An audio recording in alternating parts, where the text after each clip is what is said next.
So, Jann, how is the season going for you so far? The season this year in GP3 is going pretty good.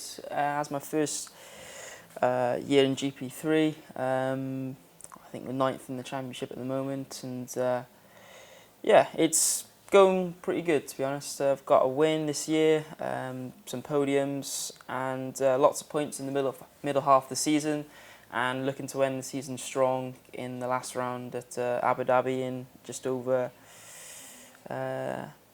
2 weeks' time. You came through the Grand Tourisimo Academy. Explain to me what that was like for you, because you start playing a video game and then come all the way up to going to Abu Dhabi and racing with the Formula One drivers. What was that like for you as a personal experience? So yeah, I came through GT Academy, and basically, yeah, we find the fastest gamers across the world and chuck them in racing cars with Nissan drivers developing us along the way. For me, it's just been an incredible experience because I've always wanted to be, a racing driver as a child, but never having the tools to be able to fulfill that ambition. Money, not being in the right environment. So GT Academy has enabled me to do that, and I'm doing something which is my passion, and I really like to do it. So it's the perfect job for me. I mean, in turn, Nissan and GT Academy and PlayStation get their promotion through, someone can use their game and transform into a racing driver if they work very hard. And I'm racing the cars which I've always wanted to race ever since I was a little boy. So yeah, now it's like any other job. Yeah. If you don't perform, you're out the door, and if you do, you continue on racing. So I want to continue on racing until I'm very old. Obviously, you started in Cardiff. What would you be if you? What were you going to be if you didn't get into the GT Academy? Do you reckon? What was secondary ambition? I think if I didn't do GT Academy, it would be my third or fourth year of university in Cardiff or Bridgend, doing an interior product design course, and maybe taking a year out in industry and doing something which I was quite good at school, in secondary school, but going finishing on the Friday and then spending my whole weekends watching motorsport on TV. That's what I probably would be doing. So very different lifestyle to what I've got currently at the moment, and it's much, much better than this one. Is it a bit surreal still for you? Sat in the car and No. When I sit down and think about it, it is very incredible. Well, it's incredible what Nissan GT Academy and all the drivers come through the program of what we've achieved. So yeah, I do sometimes pinch myself, but you're in this environment where you're constantly having to improve.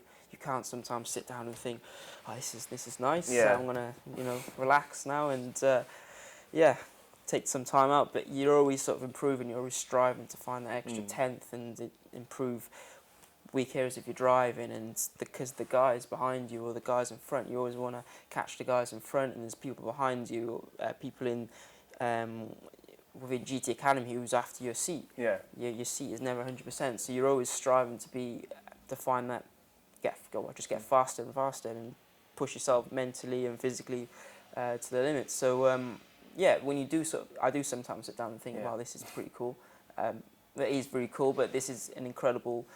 What's happened is incredible, but not as often as what I probably should. But I don't know. It is how it is. It is what it is. Because you've had to develop so quickly, because you come through different classes. How have you been finding that? Because you drove a GTR for a while, and now up to GP3. What's the next natural progression along that scale for you? So the last 3 years, or 3 and a bit years, I've been racing. I started off in Group N cars, so GT cars. It was a Nissan 370Z with a roll cage. Eventually moving up into GT4, which is a faster race version, more power, 400 horsepower.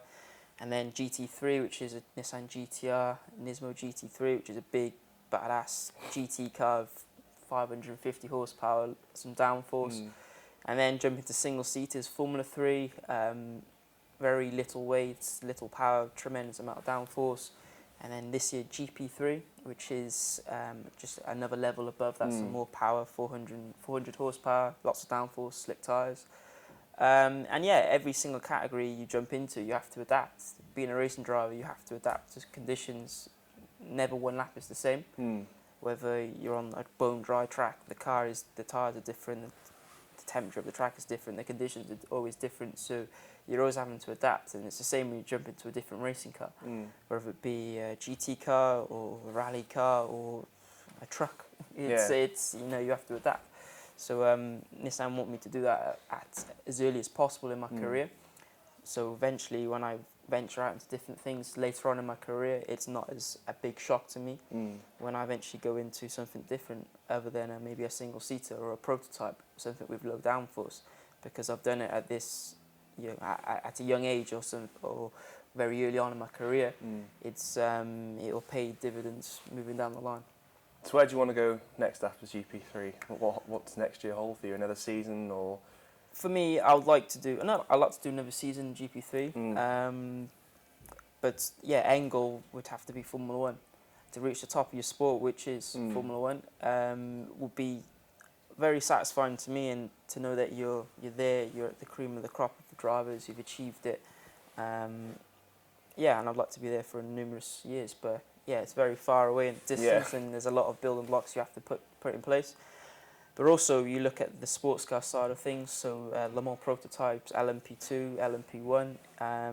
That is, people make a very successful career in those championships, in those cars, and it's something not to be overlooked, because they're very technically advanced cars, on a par with Formula One in terms of technical, how sophisticated the cars are nowadays. So yeah, anything with four wheels would be perfect. Yeah.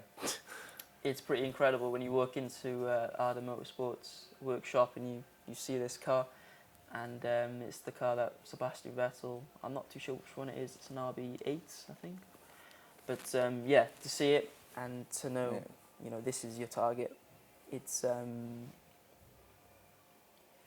nice, something nice to aim for. Are you being recognised now as a racing driver, or are you still just trying to go about your daily job and get on with your life really?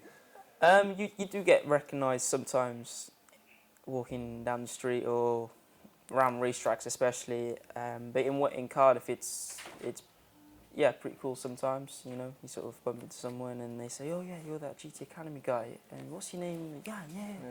And then I'm like, yeah, I am, yeah, and then it's sort of, where do we go from here? This conversation. Yeah. But it's yeah, it is pretty cool. It is weird. I'm not gonna lie, it's a bit odd, but it is what it is, and yeah, be as polite as possible, and yeah. Get used to it. Yeah, it's. How are you finding getting used to, you know, flying around the world and the physical aspect of it all? Obviously, 'cause you have to be so physically and mentally fit to drive a car like that. How have you been finding the adaptation? The flying thing it's perfect. I love traveling. I love going on airplanes. I loved it as a child, and I still love it now.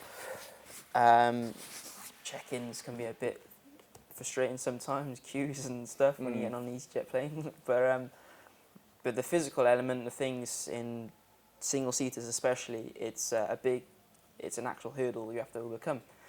You have to do a lot of training on your upper back, your neck, your hand grip strength, so your forearms, and also your legs as well. But at the same time, we have to keep to.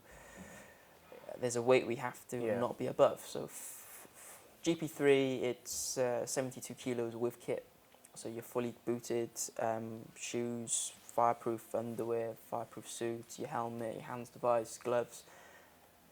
And I'm under that, but it's tough. You know, you have to be strong, really strong, but you have to be quite light. So it's the training that we do is very weird. So when I'm training in the gym, say in Cardiff, and I've got a Swiss ball up against the wall doing neck exercise, and there's like people doing like squats, and they're like just looking at you really weird. But that's the training we have to do. You are enjoying it though, obviously. I love it. It's perfect. Like for me, there isn't any other job which I'd want to do for a living. And I wake up every morning knowing that each day is different, and I'm going to be doing something which predominantly or is going to be focused towards racing. So there isn't anything else out there that catches my interest as much as motorsport. Just being around motorsport in general today, being at the team's factory, talking to my engineer about in 2 weeks' time, Abu Dhabi, and it's perfect.